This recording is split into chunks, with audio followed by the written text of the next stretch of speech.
მოგესალმებით, კოლეგებო, სტუმრებო. Quorumi გვაქვს, შეგვიძლია სტომა დავიწყოთ. დღის ეს რიგით გვაქვს მხოლოდ და მხოლოდ ერთი საკითხი განსახილველი, რომელიც ეხება ევროპის ზამთრის მე-17 ახალგაზრდული ოლიმპიური ფესტივალის ორგანიზებისა და ჩატარების შესახებ ინფორმაციის მოსმენას. Მოხსენებელი გახლავთ ბატონი მამუკა ხაბარელი, საქართველოს ეროვნული ოლიმპიური კომიტეტის ვიცე-პრეზიდენტი. კოლეგებო, ბატონი მამუკა გახდათ ასევე ფესტივალის საორგანიზაციო კომიტეტის ხელმძღვანელი და საინტერესო იქნება უშუალოდ მისგან მივიღოთ ეს ინფორმაცია, ეს ამზაძისი თუ როგორ იყო ყველაფერი, ვიცით რომ შეიქმნა ძალიან უნიკალური ინფრასტრუქტურა ასევე ამ ღონისძიებისთვის, ესეც მნიშვნელოვანი ასპექტია. ვიცით რომ დადებითი შეფასებები მოყვა ჩვენს მიერ ჩატარებულ ფესტივალს. საინტერესოა ეს დადებითი შეფასება ინფრასტრუქტურის მხრივაც იყო, საორგანიზაციო საკითხების მხრივაც და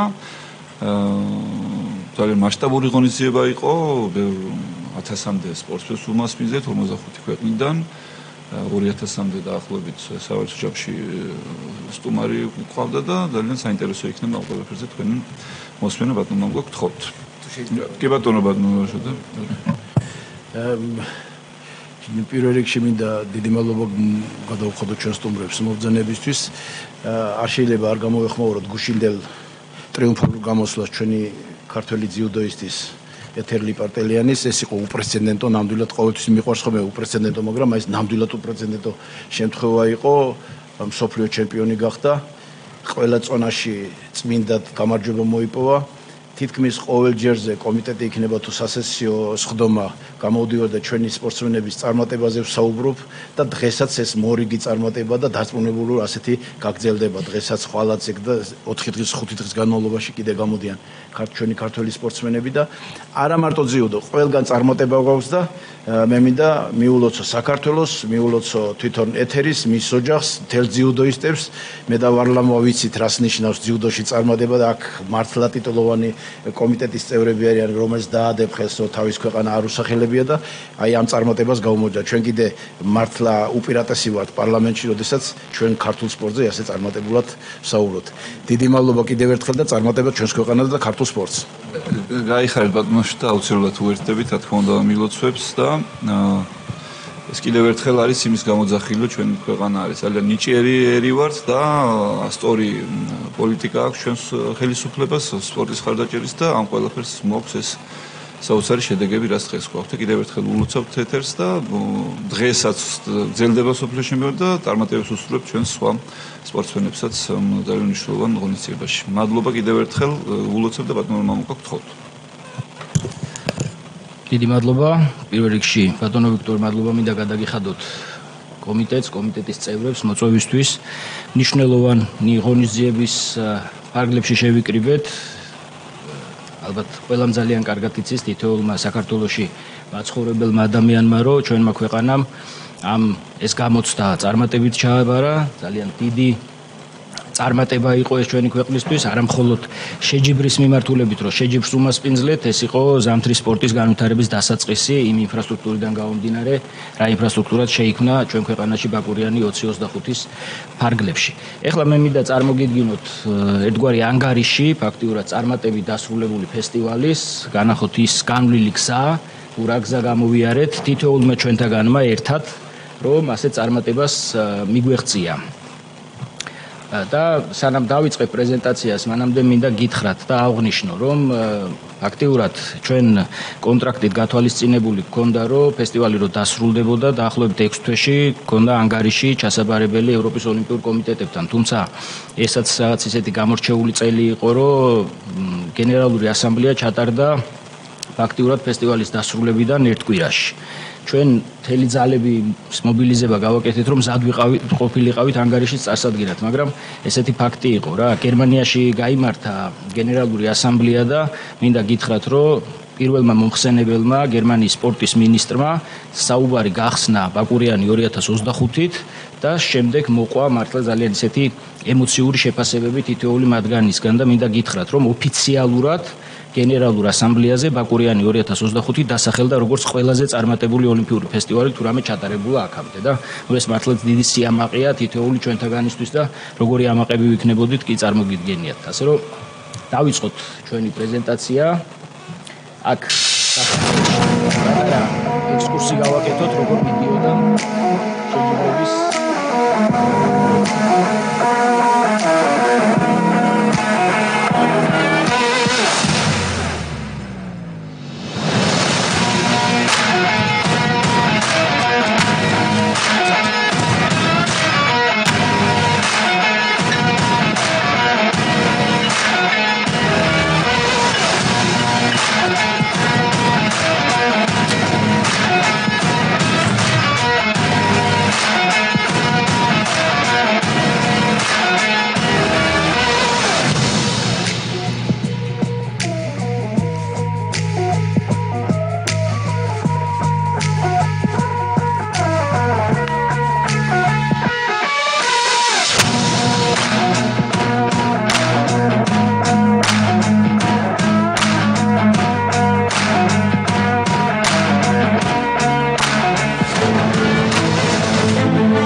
ციფრებზე თუ რამდენი ადამიანი ესწრებოდა, როგორ იყო ჩართულობა, როგორც წეგან აღინიშნა, ბატონო ვიქტორმა აღნიშნა, რომ 45 ევროპული ქვეყნის წარმომადგენელი იყო საქართველოში ჩამოსული. ფაქტიურად ასეთი დასწრება, ასეთ ღონისძიებებზე, ზამთრის სახეობებში იშვიათობაა. იცით, რომ ევროპის ოლიმპიურ კომიტეტებში სულ გაწევრიანებულია 50 ქვეყანა, აქედან 2 ქვეყანა დისკვალიფიცირებული იყო, რუსეთი და ბელორუსი. დანარჩენი 3 ქვეყანა უბრალოდ პატარა სახელმწიფოებია და ეხლა მალტაზე მაგალითად ზამთრის სპორტი საერთოდ არ არის განვითარებული და შესაბამისად მათმა ვერ მოახერხეს. თუმცა დანარჩენი 45 ქვეყანა ესწრებოდა ჩვენს ღონისძიებას და 8 სპორტის სახეობა გაიმართა 37 შეჯიბრი სხვადასხვა დისციპლინაში, 900-მდე სპორტსმენი იღებდა მონაწილეობას, 270 медали გათამაშდა, 700-მდე საერთაშორისო დამკვირვებელი, მონაწილე, ტექნიკური დელეგატი, ასევე 75 მსაჯი და რაც მთავარია, 800-მდე ახალგაზრდა იყო ჩართული მზადების პროცესში, მოხალისეებს გულისხმობ, აქვე წარმოდგენილია ის ძალიან წარმატებული სპორტსმენები, რომლებმაც რაღაც უპრეცედენტო შედეგს მიაღწიეს, 4 ოქროს медали მოიპოვა ერთ-ერთმა იტალიელმა სპორტსმენმა და ასევე გოგონა, რომელმაც 2 ოქროს медали და რაც აღსანიშნია, რომ 22 ქვეყანაზე გადანაწილდა მედლები და ეს ძალიან დიდი წარმატებაა თვითონ ევროპის ოლიმპიური კომიტეტების, ვინაიდან როდესაც გეოგრაფია იზრდება მედლების რაოდენობით, ამას ძალიან დიდი მნიშვნელობა აქვს, იმიტომ რომ ეს პირდაპირ პროპორციულია ქვეყნებში სახეობების განვითარების მხრივ. ეს ამას კიდე მოგვიანებით დაუბრუნდები, ეს გახლავთ წარმატება ციფრებში, ჩვენ შევქმნით ესეთი პლატფორმა, რომ თითოეულ ადამიანს შეძლებოდა თავისი აზრის დაფიქსირება და გამოეხატა თავისი შეფასება ფესტივალის მიმართ, თუმცა ამაზე ცოტა მოგვიანებითაც ვისაუბრებთ, იქ მორბენალის ტრიქონების ჭრილში ვხედავთ მათ შეფასებებს, თუ როგორ აფასებდნენ ფესტივალის მიმდინარეობას. ეს უკვე თავარი ფორმულა წარმატების გახლდათ ბუნებრივია ძალიან ძლიერი გამოცდილი გუნდი, რომელიც შეიკრიბა ფესტივალის გარშემო, რომლისთვისაც მართლა დავიწყებული იყო იმ პერიოდში ოჯახიც, სხვა რაიმე საქმეც, არანაირი შეფერხება ამ ნაწილში არ ყოფილა და ბუნებრივია, რაც უმთავრესია ამ მიმართულებით ეს იყო უპრეცედენტო მხარდაჭერა საქართველოს ხელისუფლების, მთავრობის, პარლამენტის, ოლიმპიური კომიტეტის თითეული მათგანი იყო მობილიზებული ფესტივალის წარმატებისთვის და შედეგიც ბუნებრივია ამან განაპირობა და ის ინფრასტრუქტურა, რომელიც შეიქმნა, ეს მოიცავს ამ ფაქტორებს თავისთავად. ეს გახლავთ ის გუნდი, ხელმძღვანელობა, რომელიც სათავეში ედგა ბაკურიანი 2025 დეპარტამენტების ჭრილშია წარმოდგენილი. აქ გვესწრებიან ჩემი ორი მოადგილე, შალვა და ზურა და ასევე ზურაბ ტუსკია, რომელიც ჩართული იყო ფესტივალის მზადებაში და საბოლოო ჯამში მინდა გითხრათ, რომ 130 თანამშრომელი იყო მუდმივად უკვე ბოლო პერიოდში დასაქმებული ფესტივალის მზადებაში.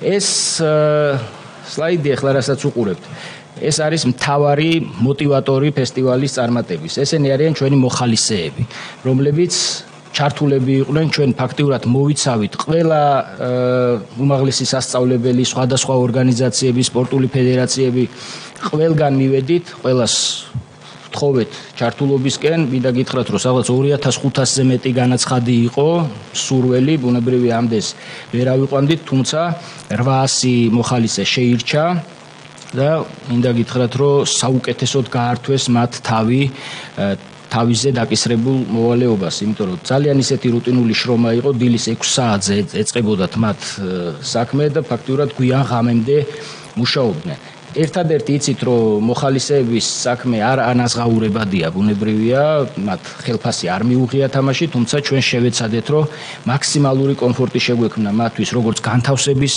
მხრივ, ასევე ჩაცმულობის მხრივ, მათ აწვიათ იტალიური ბრენდის ძალიან კარგი სამოსი და ამაშიც დიდი მხარდაჭერა იყო, ბუნებრივია, ხელისუფლების, რომ ჩვენ შევძელით მათი ესე შემოსვა და მინდა აღვნიშნო ერთი ფაქტორი, როდესაც ევროპის ოლიმპიური კომიტეტების პრეზიდენტი ჩამოვიდა საქართველოში პირველი ყინულის არენაზე მივედით და ნახა მან მოხალისეების კვება და განცვიფრებული იყო, რომ როგორ ცხელი საკვებიო მოხალისეებს ცხელსაკვებს მე ვთხარი, რას ქვია, პირველი თუ ვინმეს უნდა ვაჭამოთ კარგად ხარისხიანად ეს მოხალისეები არის, იმიტომ რომ როგორც წესი ასეთი რამე არ ხდება სხვა ფესტივალებზე, ყოველთვის არის მშრალი საკვები მათთვის გათვალისწინებული.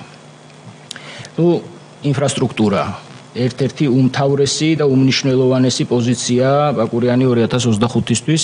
იცით, რომ პროექტის ფარგლებში აშენდა 3 სრულიად ახალი სპორტული ინფრასტრუქტურა. თბილისში, ბათუმში და ბაკურიანში.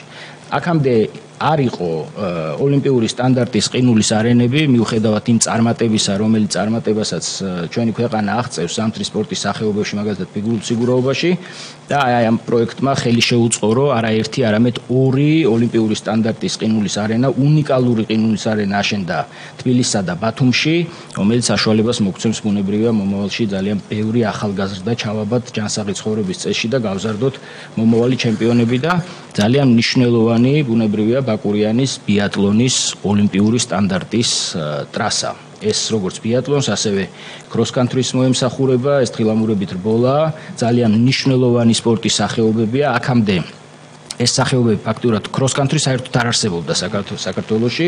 ბიატლონში არსებობს ფედერაცია და მაგრამ იცით, რომ არ ქონდა მას შედეგები, იქიდან გამომდინარე, რომ არ არსებობდა ინფრასტრუქტურა და დღეს ჩვენ გვაქვს ოლიმპიური სტანდარტის მართლა უნიკალური ბიატლონის ტრასა, რომელსაც ექსპერტები აფასებენ როგორც ერთ-ერთი ყველაზე საუკეთესო მთელს მსოფლიოში, არა მარტო ევროპაში, მთელს მსოფლიოში და ახლაც კი მიმდინარეობს ბიატლონის ტრასაზე მოასფალტების სამუშაოები, იმიტომ რომ როგორც ზამთარში, ასევე ზაფხულში მოემსახურება ამ სპორტის სახეობას, ზაფხულში შეძლებენ სპორტსმენები ვარჯიშს და რა თქმა უნდა, მოთხოვნა უკვე ძალიან დიდია, რომ ჩამოვიდნენ ჩვენ ქვეყანაში და შესაბამისად აიმაღლონ თავისი კვალიფიკაცია. ასე რომ ძალიან მნიშვნელოვანი სპორტული ინფრასტრუქტურა, არაფერს ვამბობ სამთო-სათხილამურო სპორტზე, აქ ყველაფერი ფაქტიურად მოწესრიგებული იყო, უბრალოდ ჩვენ პატარა ჩარევა დაგვჭირდა იმისთვის, რომ საშეჯიბროდ მოგვემზადებინა და MTA-ის მართლა ძალიან დიდი მადლობა მინდა გადაუხადო მათი ჩართულობისთვის, იმიტომ რომ სრულად მათ აიღეს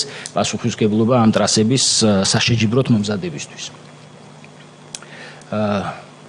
განთავსება ერთ-ერთი მთავარი გამოწვევა იყო ამ შემთხვევაში, იმიტომ რომ იცით რომ ოლიმპიურ ღონისძიებებს ოლიმპიური სოფელი ახლავს თან და ამ შემთხვევაში არის ხოლმე რომ ან სტუდენტური საერთო საცხოვრებლები, სხვადასხვა ისეთი მასშტაბური ობიექტები, სადაც ამდენ ადამიანს განათავსებ. თუმცა იცით რომ გეოგრაფია ძალიან დიდი იყო, სამ ქალაქში გვიწევდა ოპერირება, ეს ჩვენთვის ლოჯისტიკურად ძალიან რთული იყო, თუმცა ქვეყნისთვის ეს იყო აუცილებელი, რომ ასე მომხდარიყო, რომ ეს ინფრასტრუქტურა სხვადასხვა ქალაქებში აშენებულიყო და აქაც საწევრო გადასახადი არის ყველა ფესტივალზე ფაქტიურად იდენტური 100 ევროს მოიცავს ერთი ადამიანის განთავსება, კვება, ტრანსპორტირება და ასე შემდეგ.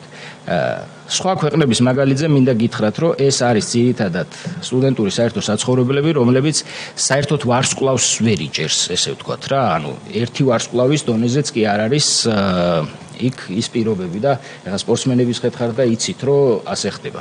ჩვენ შევთავაზეთ 5 ვარსკვლავიანი სერვისი ზუსტად იგივე თანხებში, რა თანხებსაც იხდიან სხვა შემთხვევაში და ყველა ლოკაციაზე თბილისშიც, ბათუმშიც და ბაკურიანშიც იყო 5 ვარსკვლავიანი სერვისი მათთვის მიწოდებული და მართლა აღფრთოვანებულები იყვნენ იმ სტანდარტით, ის კი არა გვეხუმრებოდნენ კიდევაც უკვე ევროპის ოლიმპიური კომიტეტების წარმომადგენლები, რომ ჩვენო გაგვიჭირდება უკვე სხვა ქვეყნებში ამ თამაშის აწევაო, მაგრამ ჩვენ ასეთი სტანდარტი გვინდოდა შეგვეთავაზებინა და შევთავაზეთ კიდევაც. კვება, რა თქმა უნდა, ყველანაირი ასპექტის გათვალისწინებით იყო უმაღლესი, გათვალისწინებული იყო ყველანაირი კატეგორია ალერგენების ჩათვლით, იქ ლაქტოზის და ყველანაირი საერთაშორისო სტანდარტი იყო დაცული, მოწყობილი იყო სხვადასხვა VIP ლაუნჯები, როგორც ღონისძიება, სადაც იმართებოდა სასიჯიბრო არენებზე, ისევე იმ სასტუმროებში, სადაც განთავსებულები იყვნენ ჩვენი მაღალი რანგის სტუმრები. ამაში იცით რომ ბადალი არ ყავს, ახლა ჩვენ და ამას ნამდვილად უმაღლეს დონეზე შევასრულებდით. ასევე უმთავრესი გამოწვევა იყო ტრანსპორტირება, როგორც აქამდე აღვნიშნე, 3 ქალაქზე იყო გადანაწილებული, 3 აეროპორტი ოპერირებდა, თბილისის, ბათუმის და ქუთაისის. საკმაოდ რთული გამოწვევა იყო ეს თავისთავად, თუმცა დავიქირავეთ ძალიან გამოცდილი კომპანია ომნესტური, რომელსაც ძალიან დიდი გამოცდილება აქვს ამ ნაწილში, გზავრების გადაყვანის ნაწილში და მინდა გითხრათ, რომ ჩვენ დეპარტამენტთან ერთად იდეალურად გაართვეს თავი დაკისრებულ ვალდებულებას. ერთი შენიშვნაც კი არ ყოფილა ფაქტიურად ტრანსპორტირებასთან მიმართებაში, რომელიც ყოველთვის ყველგან ძალიან დიდ გამოწვევად რჩება. ასე რომ ამ ნაწილშიც სრულად იყო მობილიზებული როგორც ავტობუსები, ისე მიკროავტობუსები და ინდივიდუალური სედანის მანქანები, რომლებიც ემსახურებოდნენ როგორც სპორტსმენებს, მოხალისეებს, ისე მაღალი რანგის სტუმრებს. სამედიცინო და დოპინგი მიმართულებაც მნიშვნელოვანი ასპექტია, როდესაც მაღალ დონეზე ატარებს შეჯიბრს, ყველა ფაქტიურად მნიშვნელოვანი საავადმყოფო და ეს დაწესებულება იყო დაკონტრაქტებული, მყისიერად ხდებოდა აღმოფხრა ყველანაირი პრობლემის, მადლობა ღმერთს, რომ არაფერი ნიშნულოვანი და ისეთი რთული დაზიანება არავის არ მიუღია, ასევე იყო მობილიზებული ვერტფრენიც ბაკურიანში, ეს თხოვნა იყო ევროპის ოლიმპიური კომიტეტებისგან, ვერტფრენიც იყო ბაზირებული ბაკურიანში, ფაქტობრივად ერთხელ მოგვიწია ვერტფრენის გამოყენება, ცოტა რთული ტრამვის გამო, მაგრამ ღმერთის წყალობით ისაც მშვიდობით დამთავრდა და ამ ნაწილშიც მინდა გითხრათ, რომ ყველაფერმა იდეალურად ჩაიარა, ასევე დოპინგ ტესტები ჩატარდა, როგორც გადასთან იყო თანამშრომლობა, ასევე იტასთან, საერთაშორისო დოპინგის ასოციაციასთან და ყველანაირი სტანდარტი დაცული იყო ამ ნაწილშიც.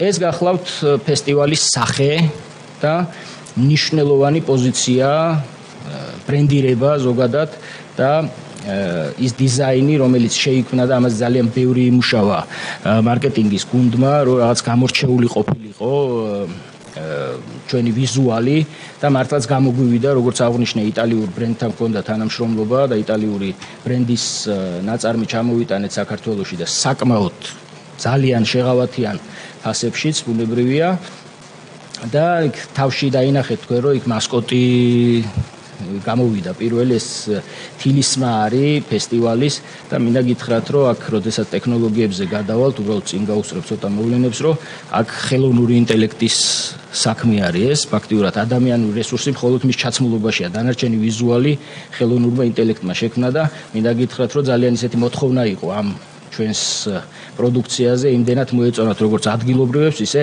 საერთაშორისო სტუმრებს.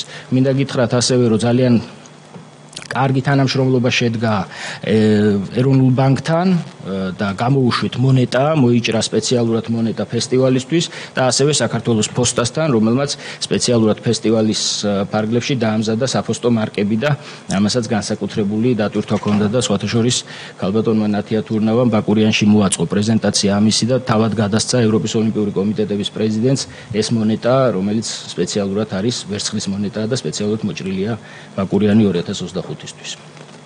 ეს უკვე ტექნოლოგიები და ინოვაციები, ამას განსაკუთრებული ყურადღება და მნიშვნელობა ჰქონდა ფესტივალისთვის, იმიტომ რომ ყველა ფესტივალი როგორც წესი ცდილობს რომ რაღაცა ინოვაცია შემოიტანოს და რაღაცა სიახლე შემოიტანოს ფესტივალის ჭრილში. და ნუ ჩვენც რა თქმა უნდა ესეთი დავისახეთ მიზნად რომ რაღაც გარკვეული ინოვაციები გქონოდა.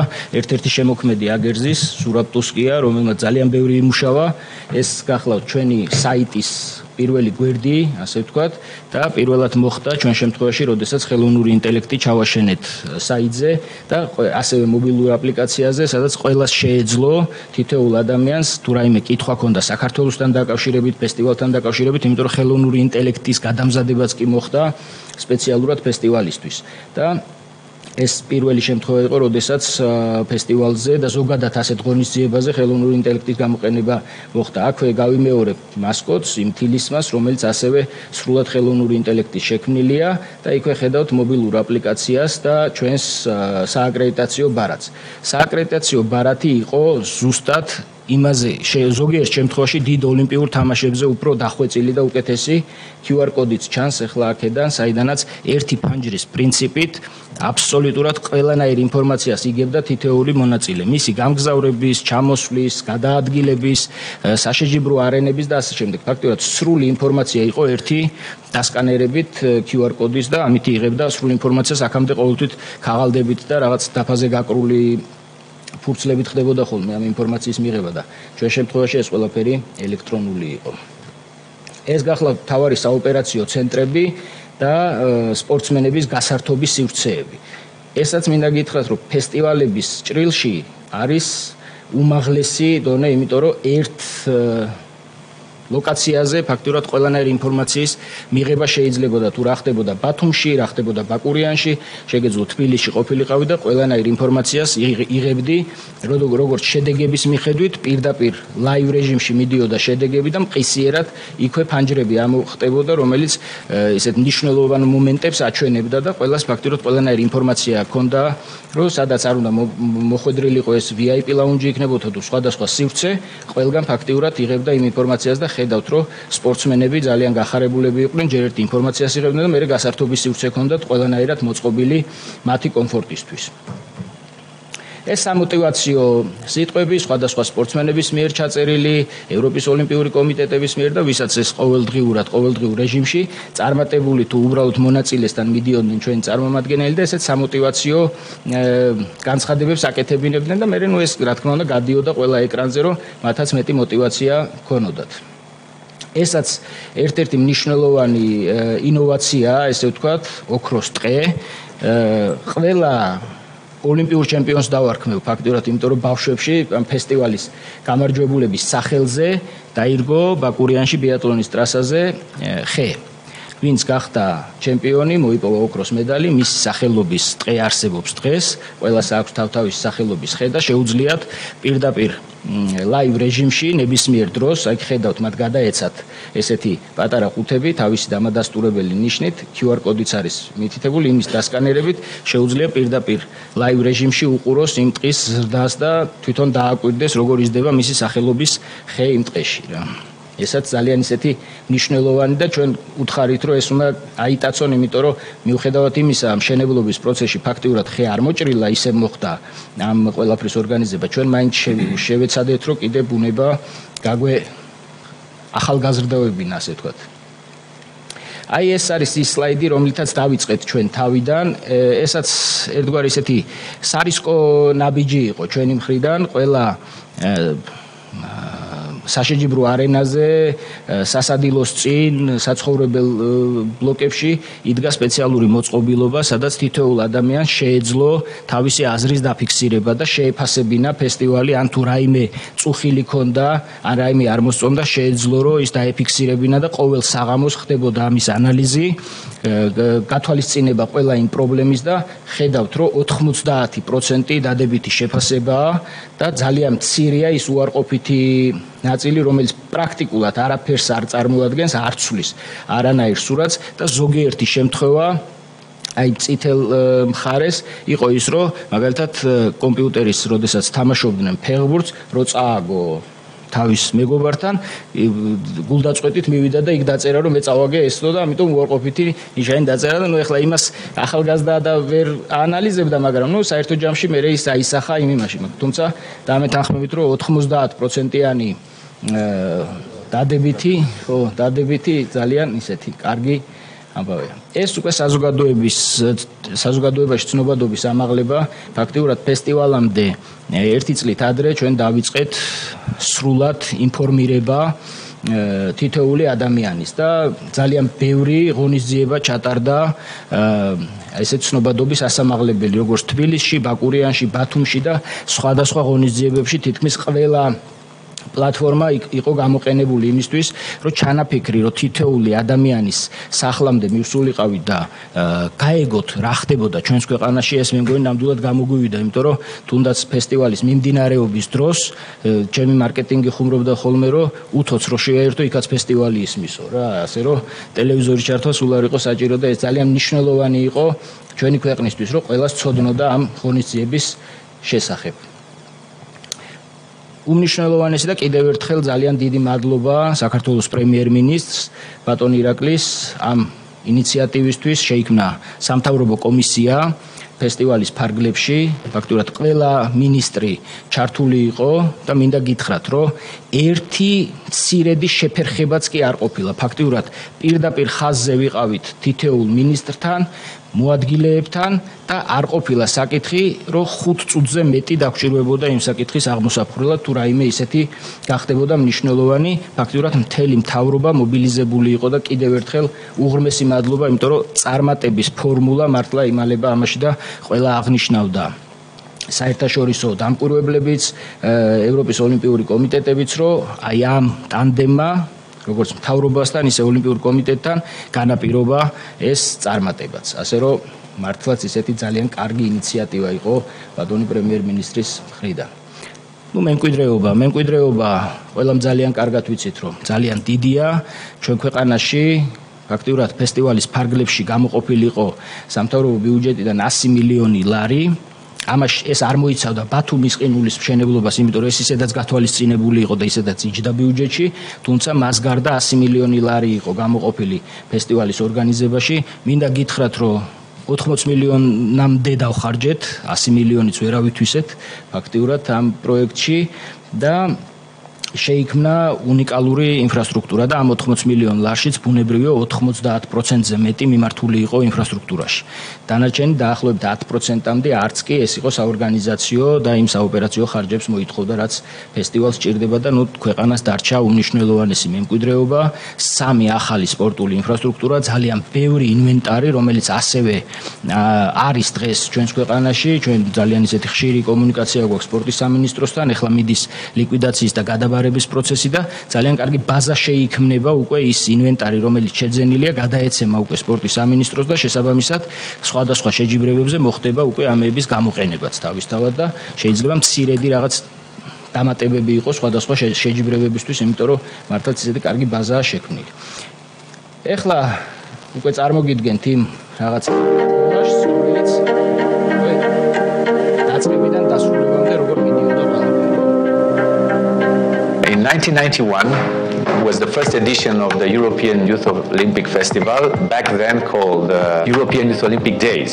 EYOF during the years became the first step in the Olympic pathway of each athlete. The athletes which are participating in the EYOF, after 4 or 8 years, we will see them in the big Olympics. And they will remember Tbilisi, Bakuriani, Batumi. They will remember Georgia.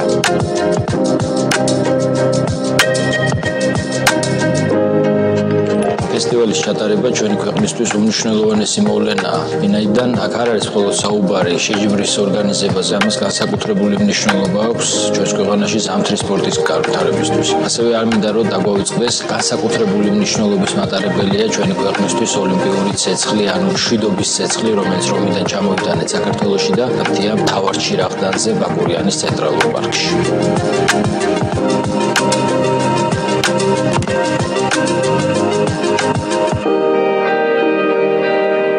დაახლოებით 1 წელიწადია, რაც ინფრასტრუქტურული სამუშაოები დაიწყო და როდესაც ვეუბნებით ჩვენს ევროპელ მეგობრებს ამ ფაქტების შესახებ, ახლა უკვე თუ როგორ შევძლებთ აი ამ ყველაფრის ორგანიზება და მობილიზება.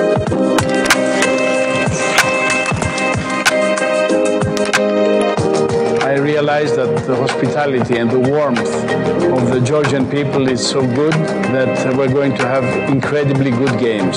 And that's the same feeling I got coming here to Bakuriani last night, where we met all the volunteers, where we had a ceremony regarding the new coin that was made by the National Bank of Georgia. And there again, plenty of smiles. And I think that this is the feeling that our athletes are getting, all the athletes from the 45 countries that are here in Georgia. And overall, I think this sets up the tone for a fantastic opening ceremony and great games, which will be to the benefit of the youth of all of Europe.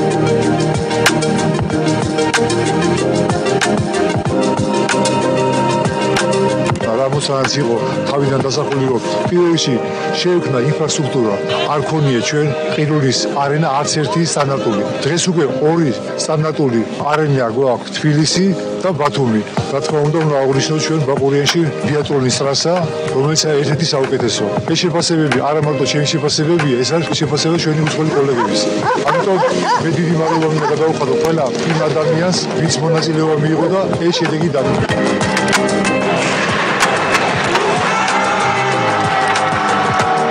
Bakuriani, Tbilisi and Batumi, they are all very well prepared for hosting this EYF event. Not only the facilities, but also all the professional people that you have involved, and not the least the volunteers, because without volunteers, we don't have any event.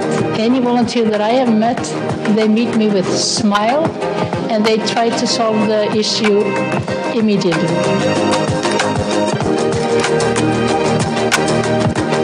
ერთხელ ძალიან დიდი მადლობა მინდა გადავუხადო ჩემს გუნდს საორგანიზაციო კომიტეტში, რომელმაც ყველაფერი გააკეთეს საიმისოდ, რომ ასეთი მაღალი შეფასება დაემსახურებინა ჩვენს ოლიმპიურ ფესტივალზე.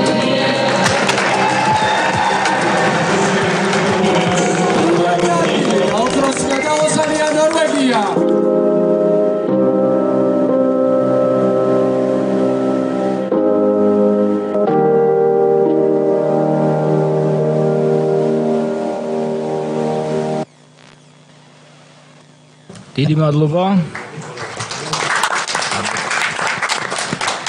ზადავარ ნებისმიერ კითხვას უპასუხო. ძალიან დიდი მადლობა ბატონო მამუკა ესეთი შტამბეჭდავი მოხსენებისთვის. მადლობა რა ესეთი სული და გული არის ჩადებული ამ ყველაფერში და დაწყებული, რა ვიცი, მოხალისიდან დამთავრებული საორგანიზაციო კომიტეტამდე და მიხარია რომ ეს შეშრომა დაფასდა და დარწმუნებული ვიყავი ესეც იქნებოდა, როდესაც ესეთი კარგი შეფასებები მოყვება საერთაშორისო ფედერაციის მხრიდან, როდესაც ამ ყველაფერს თავში უდგას თქვენი ქვეყნის მეთაური და ყველა უწყება ჩართულია, რა თქმა უნდა, შედეგიც ისეთი იქნებოდა, რაც ყველაზე უფრო მნიშვნელოვანია არის დღეს ჩვენ გვაქვს პირველი ოქრო ზამთრის სახეობაში ფიგურულ სრიალში თუ ვწდები, ესეც რა თქმა უნდა ამ ყველაფრის შედეგია და ის მემკვიდრეობა, რაც თქვენ ახსენეთ, რაც კი ბატონო და რაც ძალიან მნიშვნელოვანია ის მემკვიდრეობა, რაც ინფრასტრუქტურის სახით დარჩა ჩვენ ქვეყანას და ხელშეუწყობს ზამთრის სპორტის განვითარებას და მომავალში პრომეტი ჩემპიონები გვეყოლება.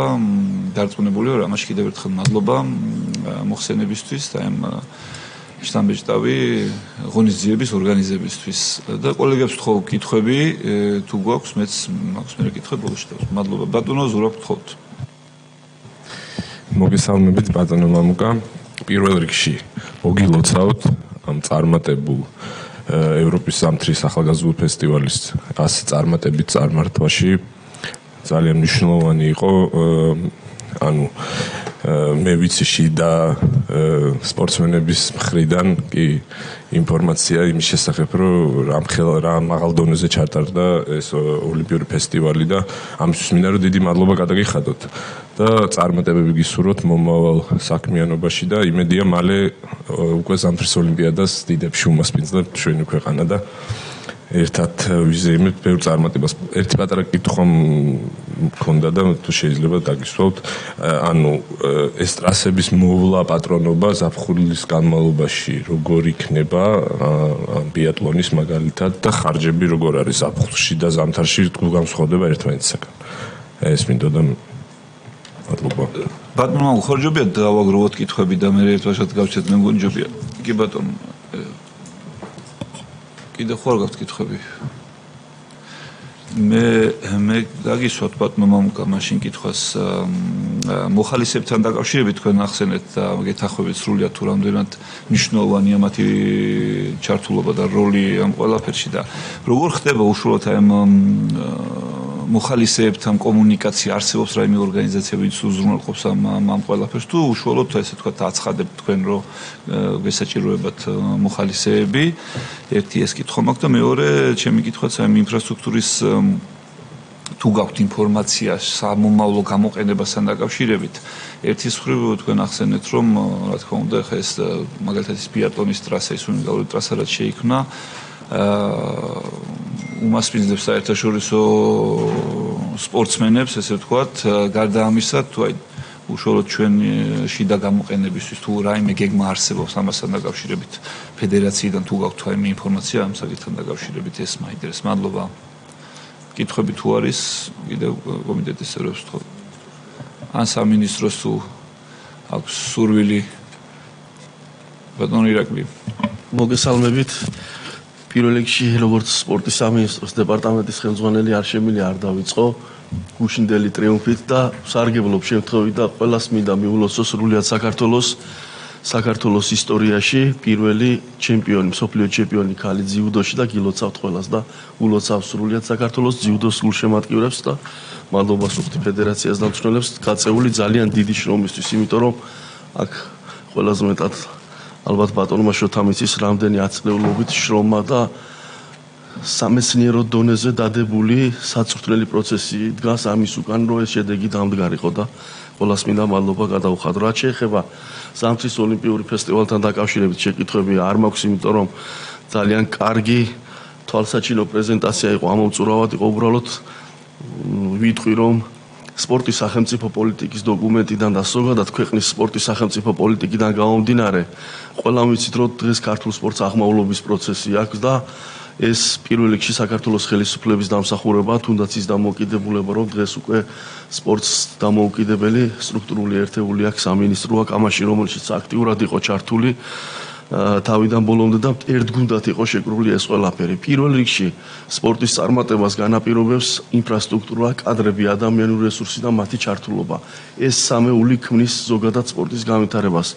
ის მემკვიდრეობა რაც ქვეყანას ახლა დარჩა, თუნდაც ბიატლონის ტრასას ავიღებ, რადგანაც ჩვენთან პირველად გაკეთა ეს ძალიან დიდი გამოხმაურება მოყვა, ეხლა სისტემატიურად სამინისტროში გვიკავშირდებიან სხვადასხვა ქვეყნის წარმომადგენლები, რომლებსაც აქვთ სურვილი ზამთარ-ზაფხულ გაიარონ სასწავლო საწვრთნელი პროცესი და ეს ჩვენი ქვეყნისთვის არის ძალიან კარგი. არა როგორც მხოლოდ სპორტული თვალსაზრისით, რომ მოხდება ინტეგრირება, გამოცდილების გაზიარება და გაზრდა და განვითარება ამ სპორტის სახეობის, არამედ სპორტული ტურიზმის ხელშეწყობა, განვითარება და ეკონომიკური წინსვლაც მოყვება. და რაც მთავარია, მე მინდა აღვნიშნო, რომ ის გამოცდილება, რაც ამ გუნდმა, საორგანიზაციო კომიტეტმა შექმნა, ეს არ უნდა დაიკარგოს ქვეყანაში და ეს უნდა დარჩეს. მე პირდაპირ გეტყვით, რომ ეს მასალა, რაც გაწეული საქმიანობაა და მისი ანგარიში, საკმაოდ მნიშვნელოვან სამეცნიერო გამოცდილებად შეიძლება სტუდენტებს ვასწავლოთ, რომ შემდგომში ეს გადაეცეს ეს ცოდნა მომავალ თაობას და უმაღლეს სასწავლებლებში, განსაკუთრებით სპორტის უნივერსიტეტისთვის ძალიან საინტერესო იქნება. ის გამოცდილება უკვე ჩვენთამამად შეგვიძლია ინფრასტრუქტურიდან გამომდინარე უკვე ისეთ მნიშვნელოვან სპორტულ ღონისძიებებს უმასპინძლოთ, როგორც არის ევროპის თამაშები ოლიმპიური, როგორც არის მსოფლიო უნივერსიადა და მსგავსი სხვა საერთაშორისო ღონისძიებები და ამის გამოცდილება უკვე ქვეყანას აქვს ამ შესანიშნავი გუნდის მეშვეობით, რომელმაც შეიძინა აი ამ ღონისძიების მართვის პროცესში და მე ვფიქრობ, რომ ეს რაღაცნაირად სტრუქტურულად უნდა ჩამოყალიბდეს და მიეცეს შესაძლებლობა ამ ორგანიზაციას თუნდაც მართვის პროცესში, თუნდაც ორგანიზების პროცესში აქტიურად იყოს ჩართული და მოამზადოს და გადაამზადოს მომავალი თაობა იმისთვის, რომ ესეთ მნიშვნელოვან ღონისძიებებს უმასპინძლოს ჩვენმა ქვეყანამ. მადლობის მეტი არაფერი არ მეთქვის, სამინისტრო ყოველთვის მხარ დაუჭერს ამ ინიციატივას. ინფრასტრუქტურის მოვლა პატრონობას რაც შეეხება, არის ბევრი კარგი გამოცდილება, მათ შორის ევროპული ქვეყნებისა, ის რომ რეგიონებში არსებული ინფრასტრუქტურა შეიძლება ამავე რეგიონებს გადაეცეს და მათ უხელმძღვანელონ და მართონ ეს პროცესი. არის გამოცდილება, რომ სპორტის სამინისტრომ წამოიღოს ეს ინფრასტრუქტურა და ის ქონება, რომელიც არის შეძენილი და სხვა საერთაშორისო ტურნირების მასპინძლობაში აქტიურად იქნეს გამოყენებული ეს მოძრავი თუ უძრავი ქონება. მაგრამ კიდევ ერთხელ ვამბობ, უნიკალური არის ის ადამიანური რესურსი, რომელსაც გააჩნია ამის გამოცდილება უკვე და მართვა ესეთი დიდი საერთაშორისო ღონისძიებებისა. დიდი მადლობა. მადლობა ბატონო ირაკლი. ბატონო მამუკა გთხოვთ. კი ბატონო, დაუბრუნდებით თქვენს კითხვებს.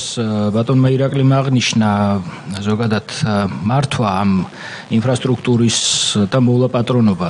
დღეს ჩვენ ვართ ეტაპზე, ფაქტურად გადაბარების ეტაპზე ვართ. მინდა გითხრათ, რომ ყინულის არენა, თბილისის ყინულის არენაზე მაქვს საუბარი, ეს უკვე ფაქტურად გადაცემის პროცესშია და სპორტ სერვისს გადაეცემა სპორტის სამინისტროს გოლდის ქვეშ არსებულ ორგანიზაციას და იცით, რომ მოთხოვნა ყინულის არენაზე ყოველთვის ძალიან დიდია და ჩართულობა ძალიან დიდია. მოვლა პატრონობა ბუნებრივია, იაფი არ ჯდება, თუმცა მათ აქვთ თავისი გეგმა, იმიტომ რომ ისინი მართავენ რამოდენიმე სპორტულ ობიექტს და შესაბამისად გაიწერება ეს გეგმა, თუმცა ბოლოს ვიტყვი კიდევ ერთს, რომ მეც მათ შორის მუშაობთ ზამთრის სპორტის განვითარების პროგრამაზე. ეს უბრალოდ შრომატევადი პროცესია, ვინაიდან ეს ინფრასტრუქტურა და ზოგადად ეს წარმატება მართლა არ უნდა დაიკარგოს და უნდა შევძლოთ და შევქმნათ ის ბაზა, რომ შემდეგ კარგი პროგრამის ჭრილში უკვე იმართოს ზამთრის სპორტი, რომ წარმატებას მიაღწიოს. იმიტომ რომ რა თქმა უნდა ინფრასტრუქტურა ერთია, ის აშენდება და გვინახავს ჩვენ სხვადასხვა მაგალითები მსოფლიოსი, რომ აი საბერძნეთის მაგალითზე მაგალითად ოლიმპიური უნიკალური ინფრასტრუქტურა ფაქტურად გაპარტახდა და ამისი უფლება ჩვენ არა გვაქვს, რომ ეს სწორად არ გამოვიყენოთ, სწორად არ დაიგეგმოს და ხელი არ შეეწყოს ფედერაციებს, რომ მათ შეძლონ რაც შეიძლება მეტი ახალგაზრდა დააინტერესონ და ბუნებრივია შემოდინება რაც მეტი იქნება, შენახვის პრობლემაც ამ შემთხვევაში აღმოიფხვრება.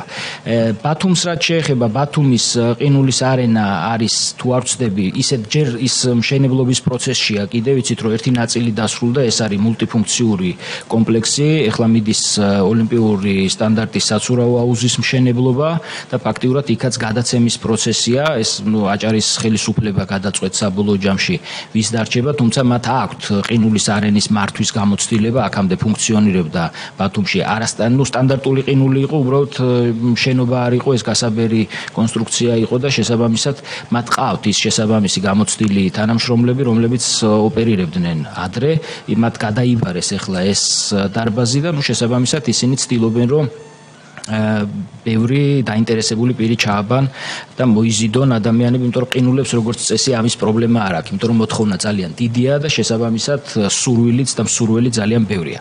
რაც შეეხება ბიატლონის ტრასას, ჯერჯერობით ეს პროცესი მიმდინარეა, იქაც სამშენებლო სამუშაოები მიდის, როგორც აღინიშნა, მოასფალტება ხდება და შემოღობა ხდება ნაწილობრივ ბიატლონის ტრასის, თუმცა ბოლო საუბრიდან გამომდინარე შეიძლება ესაც სპორტ სერვისმა წამოიღოს თავის ბალანსზე, თუმცა ბიატლონის ტრასას ასევე აქვს უნიკალური შესაძლებლობა იმისი, რომ მხოლოდ სპორტული დანიშნულების არ იყოს, ეს როგორც პარკი ისე იფუნქციონიროს ამ ობიექტმა, იმიტომ რომ მართლა ძალიან კარგი და უნიკალური გარემოა ტყეში შეჭრილი, როცა პროფესიული საქმიანობისთვის იქნება საჭირო თავისთავად, რა თქმა უნდა, ის დაიკეტება და მიეცემა სპორტსმენებს, თუმცა მოსახლეობას შეუძლია გამოიყენოს ეს უნიკალური სივრცე იმისთვის, რომ უბრალოდ ისეირნოს, გაერთოს, იმიტომ რომ კიდევ ერთხელ ვიმეორებ, დაახლოებით 8 მეტრის სიგანის მოასფალტებული თან სპეციალური ასფალტი იგება, ეს ისეთი ასფალტი არ არის, როგორც გზაზეა, სპეციალური ასფალტია, სტანდარტული, ნაკლებ ფოროვანი, რომ მარტივად იყოს სამოძრაო ამ როლიკებიანი ფხილამურებით. და ასევე საკონცერტო დატვირთვა შეიძლება ქონდეს, იმიტომ რომ ძალიან კარგი დიდი სივრცეებია იქ, სადაც ასევე შეიძლება გამოყენებული იყოს სხვა კულტურული დანიშნულები. შემოწმებისთვის. კიდევ ერთხელ ვიმეორებ, სწორად დაგეგმილი კარგი იმის შეთავაზების შემთხვევაში პროგრამის ბუნებრივია ძალიან კარგად შეიძლება დაიტვირთოს ყველა სპორტული ინფრასტრუქტურა და ირაკლი მახსენა რომ ძალიან დიდი მოთხოვნაა და მე დარწმუნებული ვიყავი ამაში რომ ძალიან ბევრი ქვეყანა მით უმეტეს რომ ნახეს რომ როგორი ინფრასტრუქტურა როგორი დახვედრა რა შეგვიძლია შევთავაზოთ ჩვენ სხვადასხვა ქვეყნებს ისინი ყოველთვის მზად იქნებიან რომ ზამთარ ზაფხულ ჩამოვიდნენ საქართველოში არა მარტო საშეჯიბროდ უკვე შეკრებებისთვის და ერთ-ერთი ცენტრი იყო ბაკურიანი ყოველთვის ზამთრის სპორტის მიმართულებით და ეს სულ თავისუფლად შეგვიძლია ჩვენ ისევე გავაღვიძოთ ასე ვთქვა და ძალიან ბევრი უცხოელი სტუმარს ძალიან ბევრი უცხოელ სტუმარს უმასპინძლოთ. რაც შეეხება ბატონო ვიქტორ თქვენ კითხვას მოხალისეებთან დაკავშირებით მოხალისეების ბაზა როგორც ასეთი არსებობს და ის დეპარტამენტი რომელიც ჩვენთან მუშაობდა რა თქმა უნდა იცით რომ ქვეყანამ 2023 წელს უმასპინძლა ძალიან მნიშვნელოვან ღონისძიებას თხილამურებში თავისუფალი სტილით სრიალში და სნოუბორდში მსოფლიო ჩემპიონატს იქაც არსებობდა გარკვეული ბაზა მოხალისეების თუმცა ჩვენ კიდევ ახალი დავალება მივეცით დეპარტამენტს რომ ყველა უმაღლესი სასწავლებელი ჩაგვერთო ამ ნაწილში და ძალიან კარგი პრეზენტაციის და პროგრამის საფუძველზე მათ გავაცანით თითქმის ყველა მოვიარეთ ყველა უნივერსიტეტი და სპორტული ორგანიზაციები გავაცანით და რა თქმა უნდა დღეს ეს ძალიან დიდი ბაზა ქვეყანას აქვს ჩვენ სახელებით გვარებით პირადი ნომრებით ასევე მე გამომჩა ძალიან უცხოელებიც იმხელა მოთხოვნა იყო უცხოელების რომ მე დავსვით მიზანი დავისახეთ რომ ქართველებისთვის უფრო მეტი შესაძლებლობა მიგვეცა იმიტომ რომ ძალიან დიდი რაოდენობა შემოვიდა განაცხადების უცხოეთიდან და დაახლოებით თუ არ ვცდები 30 თუ 50 უცხოელი მოხალისეც ყავდა მოწვეული ჩართული ამ პროცესში ასე რომ დღეს საკმაოდ დიდი დაახლოებით 3000 კაცამდე ბაზა არსებობს იმ ახალგაზრდების რომლებიც მზად არიან რომ ნებისმიერ სპორტულ ღონისძიების მზადებაში ჩაერთონ და ეს აი როგორც ბატონმა ირაკლიმ აღნიშნა მართლა გამოსაყენებელია რომ აი ეს რესურსი რომელმაც შეძლო და შექმნა ეს უნიკალური ფესტივალი ეს აუცილებლად უნდა გამოიყენოს ქვეყანამ იმიტომ რომ ნამდვილად საჭიროა იმიტომ რომ ძალიან ბევრი ღონისძიება იგეგმება ჩვენს ქვეყანაში ძალიან ბევრი ტარდება სრული მხარდაჭერა აქვს როგორც პრემიერ-მინისტრის ისე მთელი მთავრობის და რა თქმა უნდა ეს რესურსი გამოყენებული უნდა იყოს დიდი მადლობა მადლობა ბატონო მამუკა კითხვები აღარ არის კიდევ ერთხელ მინდა მადლობა გითხრათ ხაუნწორე პასუხებისთვისაც ის მემკვიდრეობა ის ინფრასტრუქტურას ბატონმა ირაკლიმას თქვა მინდა იმედი ვიქონიო რომ ახლა სამინისტროს მფლობელობაში იქნება თუ აჭარის რეგიონის ფედერაციასთან შესაბამის ფედერაციასთან ერთად თანამშრომლობით იქნება აღმოფხრილი ის პრობლემა რაც დგას არის ინფრასტრუქტურა და მის ხელმისაწვდომობა და დარწმუნებული ვარ რომ ეს ყველაფერი იქნება აღმოფხრილი და მივიღებთ ჩვენ უფრო მეტ შედეგებს, მეტ გამარჯვებებს, მეტ მედლებს ზამთრის სახეობებში. დიდი მადლობა კიდევ ერთხელ მოხსენებისთვის, მობრძანებისთვის. კომიტეტს ვთხოვ რომ ცნობად მივიღოთ დღევანდელი მოხსენება. დიდი მადლობა კიდევ ერთხელ და წარმატებებს გისურვებთ ცნობა დასრულებული ამით. მადლობა.